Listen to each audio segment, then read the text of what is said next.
Star heroine గా ఒక వెలుగు వెలుగుతున్న నయనతార ఎలాంటి పాత్రలోనైనా సరే అద్భుతంగా నటించగలదు. అందుకే ఆమెను లేడీ సూపర్ స్టార్ అని పిలుస్తూ ఉంటారు. నయనతార సినీ జీవితంతో పాటు వ్యక్తిగత విషయాల్లో కూడా నిరంతరం నిలుస్తూ ఉంటుంది. 2011లో నయనతార సినిమా ఇండస్ట్రీకి గుడ్ బై చెప్పాలనుకున్న విషయం చాలా మందికి తెలియకపోవచ్చు. దీంతో నయనతార 2 ఏళ్ల పాటు సినిమాలకు దూరంగా కూడా ఉందంట. అయితే ఆ తర్వాత తిరిగి మళ్లీ సినిమాల్లో నటించింది. మీ పెట్స్ కి గ్రూమింగ్ నుంచి బర్త్డే సెలబ్రేషన్స్ వరకు అన్నింటిలో మంచి ఆఫర్స్ ని మాయా టైల్స్ అండ్ ట్రయల్స్ వారు మీ ముందుకి తీసుకుని వచ్చారు. ఎక్కడో కాదు, మన బాచుపల్లిలో. Phone number 8985555318. ప్రస్తుతం డైరెక్టర్ విఘ్నేష్ ను ప్రేమించి వివాహం చేసుకుంది. వీరికి 2 కవల పిల్లలు కూడా ఉన్నారు. అయితే విఘ్నేష్ కంటే ముందుగా నటుడిగా, డాన్సర్గా, కొరియోగ్రాఫర్గా పేరు పొందిన ప్రభుదేవాతో ఈమె డేటింగ్ చేసింది.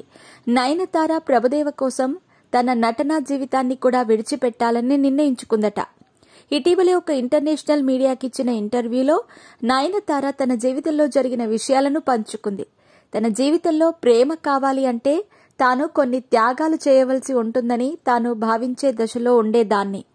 ఆ సమయంలో తాను చాలా సున్నితంగా కూడా ఉన్నానని, ఇండస్ట్రీలో చాలా రిలేషన్స్ చూశాను, వారందరూ కూడా చెడ్డవారని చెప్పలేను. అందుకే ఆ సమయంలో తాను ఓకే అనుకున్నాను. ప్రేమ కావాలి అంటే ఎక్కడో ఒక చోట రాజీ పడాలని, ఒక నిజాయితీ గల అమ్మాయిగా జీవించాలనుకున్నానని తెలిపింది. ప్రేమ కోసం అన్ని వదులుకోవాలి, భాగస్వామికి నచ్చకపోతే వదులుకోవాలని, కేవలం ప్రేమ పైన తనకున్న అవగాహన అలాంటిదే అని, ఆ తర్వాత చాలా స్ట్రాంగ్ గా మారిపోయాను. ఈ రోజు తాను ఇక్కడున్నాను అంటే ఆ బంధం వల్లే, ఆ బంధం లేకుంటే తాను ఇంత దూరం వచ్చేదాన్ని కాదు అంటూ తెలిపింది. చివరగా శ్రీరామరాజ్యం సినిమా చేసినప్పుడు సినిమాలకు దూరంగా ఉండలేనని తనకు అర్థమైందని తెలిపింది నయనతార.